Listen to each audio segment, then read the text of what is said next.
Shalom, sahabat yang diberkati Tuhan, kembali bersama dengan saya, Pendeta Resta Karo-Karo, menemani Anda dalam belajar sekolah sahabat di pelajaran yang ke-6, dengan judul pelajaran kita, Percaya Sepenuhnya Kepada Kristus.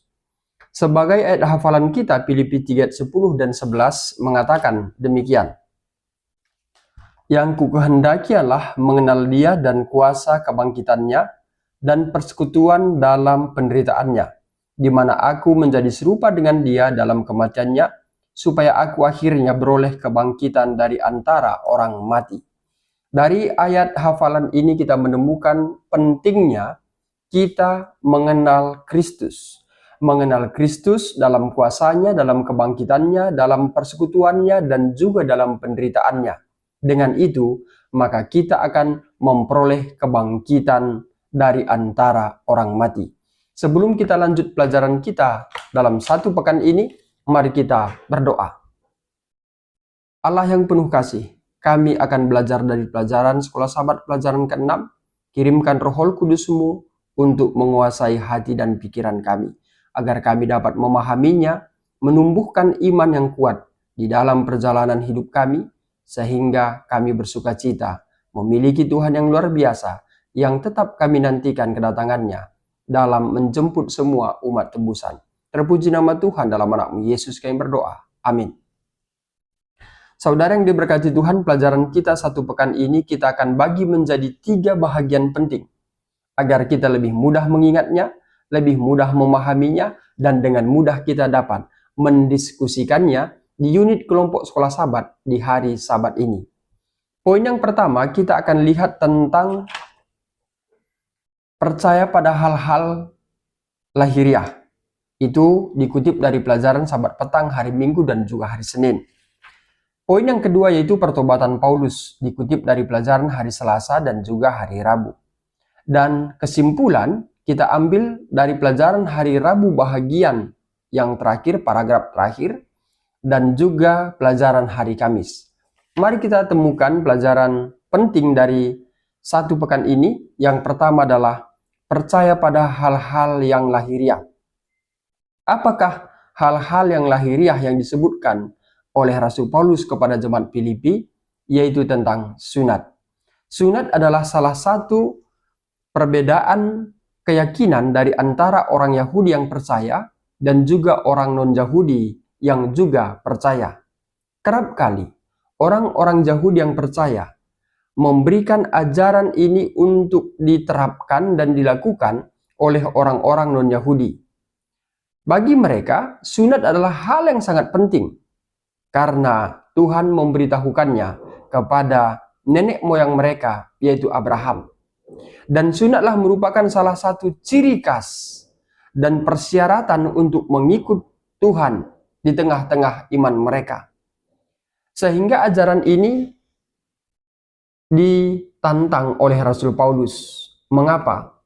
Karena kita hidup bukan lagi oleh hal-hal yang lahiriah yang bisa menyelamatkan kita, tetapi karena iman kepada Yesus Kristus.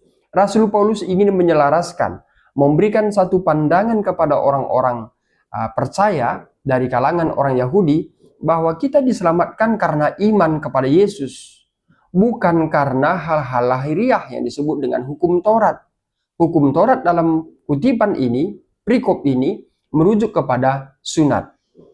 Nah, apa sajakah ajaran-ajaran yang disampaikan tentang sunat?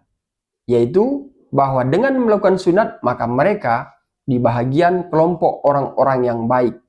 Sehingga mereka selalu membuat satu perbandingan bahwa orang-orang Yahudi adalah orang-orang yang lebih baik daripada bangsa-bangsa yang lain. Kita harus ketahui juga bahwa sebenarnya menentukan hal baik dan tidak baik, sebenarnya tidak ada manusia yang baik. Kenapa? Karena yang baik itu hanyalah siapa? Tuhan kita. Kita temukan di poin yang pertama, percaya pada hal-hal yang berlahiriah, ini diajarkan oleh guru-guru palsu.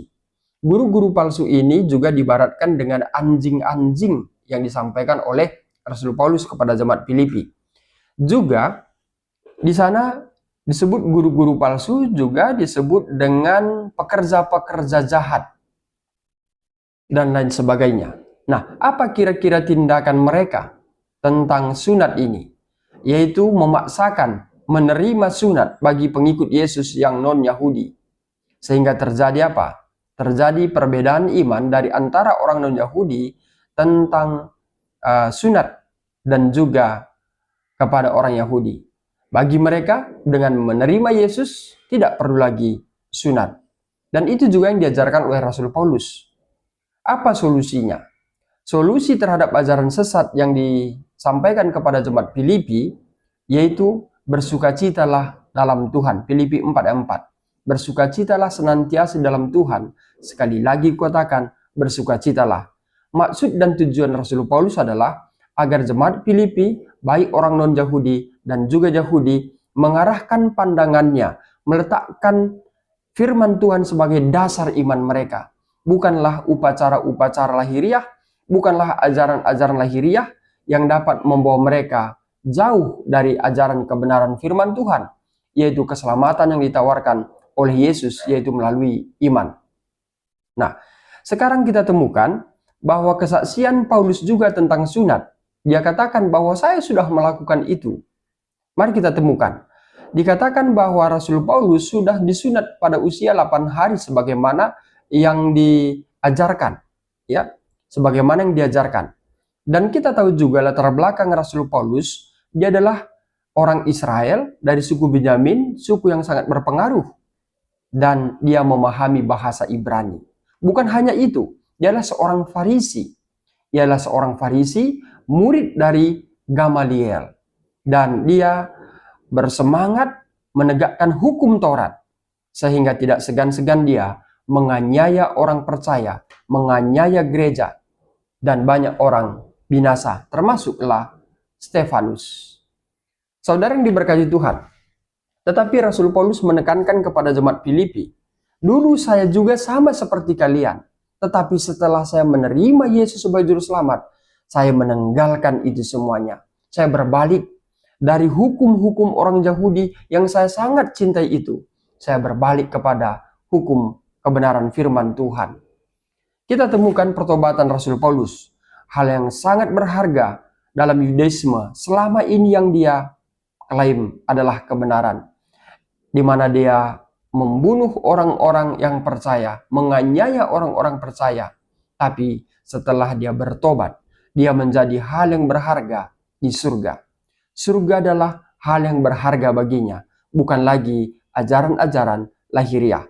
Kemudian, proses pada saat dia menerima Yesus, dia ingin menganiaya umat-umat percaya ke Damsyik. Di tengah jalan, dia bertemu dengan Tuhan dalam bentuk cahaya. Matanya buta. Tetapi yang menarik, walaupun mata Rasul Paulus buta, tapi penglihatan mata rohaninya terbuka. Di sanalah dia melihat kembali, merenungkan kembali. Stefanus mati karena dia. Yesus disalibkan karena Rasul Paulus. Saudara yang diberkati Tuhan, bisa kita temukan bahwa benar-benar pertobatan Rasul Paulus dari penganiaya firman Tuhan, penganiaya orang percaya, berdasarkan ajaran-ajarannya konsumsi selama ini, sekarang dia tinggalkan untuk menjadi pengikut Yesus. Kehidupan lamanya berdasarkan hukum, tetapi sekarang berdasarkan kehadiran Kristus sendiri. Mari kita masuk ke kesimpulan pelajaran kita hari Rabu, paragraf yang terakhir, dan juga pelajaran hari Kamis. Kita temukan bahwa kita diselamatkan bukan karena melakukan hal-hal yang lahiriah seperti sunat, tetapi kita diselamatkan karena iman dan ketaatan kepada Dia sebagai pencipta kita, kepada Kristus. Iman dalam bahasa Yunani yaitu pistis. Pistis itu sama artinya dengan kesetiaan. Jadi kepercayaan iman kepada Kristus harus dengan kesetiaan. Karena tidak cukup hanya percaya. Setan juga dikatakan dalam kitab Yakobus, setan juga percaya bahwa Yesus itu adalah Tuhan, tapi tidak ada kesetiaan, tidak ada ketaatan untuk mengikuti ajarannya. Jadi, kita diselamatkan bukan karena melakukan hal-hal lahiriah, tapi karena iman kita. Nah, sekarang menjadi pertanyaan, bagaimana kita bisa memiliki iman dan mengenalnya Dia sebagai Tuhan kita? Yang pertama, kita harus melalui firman-Nya yang tertulis, membaca dan melakukannya. Iman kita bisa bertumbuh dengan kita membaca dan menghidupkan firman-Nya. Yang kedua, adanya persekutuan dalam penderitaannya.